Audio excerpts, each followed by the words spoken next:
Hello అండి. ఈరోజు నేను తరచుగా అమ్మల కాలం నుండి కూడా ట్రెడిషనల్గా చేసుకునే ఒక మంచి స్వీట్ రెసిపీతో మీ ముందుకు వచ్చాను. అదే సేమియా కేసరి అండి. దీనికి కావలసిన పదార్థాలు మీకు ఇప్పుడు చూపించబోతున్నాను. ముందుగా ఇక్కడ నేను పావు కేజీ సేమియా తీసుకున్నాను. 150 గ్రాముల పంచదార, 3-4 టేబుల్ స్పూన్ల నెయ్యి, నీళ్లలో నానబెట్టుకున్న కుంకుమ పువ్వు, జీడిపప్పులు, దంచి పెట్టుకున్న యాలకుల పొడి, కొంచెం కిస్మిస్, ఇవన్నీ మనం సేమియాకు ముందు చేసే ముందు సిద్ధంగా పెట్టుకోవాలి. ఇక్కడ కుంకుమ పువ్వు కంప్లీట్గా ఆప్షనల్ అండి. నేను ఇంట్లో ఉంది కనుక వేస్తున్నాను టేస్ట్ కోసం. ముందుగా ఇక్కడ పెద్ద పాన్ తీసుకున్నాను. సేమియా కేసరి లాంటివి ఎప్పుడు చేసినా కూడా పెద్ద వెడల్పాటి పాన్ తీసుకోవడం వల్ల విడివిడిగా బాగా వస్తుంది. ఇక్కడ నేను 3-4 టేబుల్ స్పూన్ల నెయ్యి వేసి మొదటిగా కిస్మిస్ వేయించానండి. నెయ్యిలో తొందరగా వేడెక్కే గుణం ఉంటుంది. దానివల్ల మనం తొందరగా వేయించి తీసుకోవాలండి. ఏదైనా సరే కిస్మిస్ కానీ జీడిపప్పు కానీ తొందరగా వేయించి తీసుకోవాలి. జీడిపప్పు కూడా గోల్డెన్ బ్రౌన్ మారిన తర్వాత ఒక ప్లేట్లోకి వెంటనే తీసుకుని ట్రాన్స్ఫర్ చేసుకోవాలి.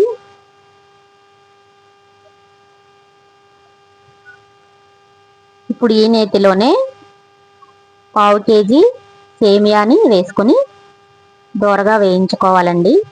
పచ్చివాసన పోయేలాగా కొంచెం వేయించుకుంటే సరిపోతుంది. మరీ ఎక్కువగా వేయించాల్సిన అవసరం లేదు. ఈ నెయ్యి అంతే పట్టే విధంగా ఇలా వేయించుకుంటే సరిపోతుంది. కొంచెం కలర్ మారిన తర్వాత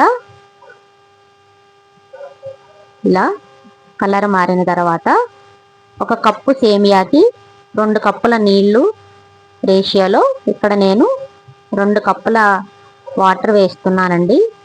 ఎప్పుడైనా సేమియా కేసరికి 1 కప్పుకి 2 కప్పుల వాటర్ పడుతుంది. ఇలా వాటర్ వేసిన తర్వాత గ్యాస్ ఫ్లేమ్ని హైలో పెట్టి ఇలా బాగా కలుపుతూ ఉండాలి, లేదంటే ముద్ద కట్టేస్తుంది. ఇలా కలుపుతూనే ఉండాలి. 5 నిమిషాల తర్వాత ఇలా సేమియా ఉడికిందో లేదో ఒకసారి చెక్ చేసుకోవాలి. 80% కుక్ అయిన తర్వాత షుగర్ని యాడ్ చేసుకోవాలి. ఇక్కడ నేను పావు కేజీ సేమియాకి 150 గ్రామ్స్ మాత్రమే షుగర్ యాడ్ చేశానండి. షుగర్ చిన్న పలుకులు అయితే ఎక్కువ పడుతుంది, పెద్ద పలుకులు అయితే తక్కువ పడుతుంది. ఇక్కడ నాకు షుగర్ పెద్ద పలుకుల మూలంగా 150 గ్రామ్స్ మాత్రమే పట్టింది. మీరు మీ రుచికి తగ్గట్టు ఎక్కువ తక్కువగా వేసుకోవచ్చు. ఇప్పుడు కుంకుమ పువ్వు వాటర్లో ఉంటున్నానండి. మీరు మీకు నచ్చిన విధంగా ఏ ఫుడ్ కలర్నైనా వాడుకోవచ్చు, అది కంప్లీట్గా ఆప్షనల్. తర్వాత యాలకుల పొడి కూడా వేసుకొని బాగా కలరు అండ్ యాలకుల పొడి బాగా కలిసే విధంగా అంతా బాగా కలుపుకోవాలి. ఈ కన్సిస్టెన్సీ చూపిస్తున్న విధంగా ఈ కన్సిస్టెన్సీ ఉన్నప్పుడే గ్యాస్ ఫ్లేమ్ని ఆఫ్ చేసుకుని జీడిపప్పులు ఇంకా కిస్మిస్ బాగా కలుపుకోవాలి.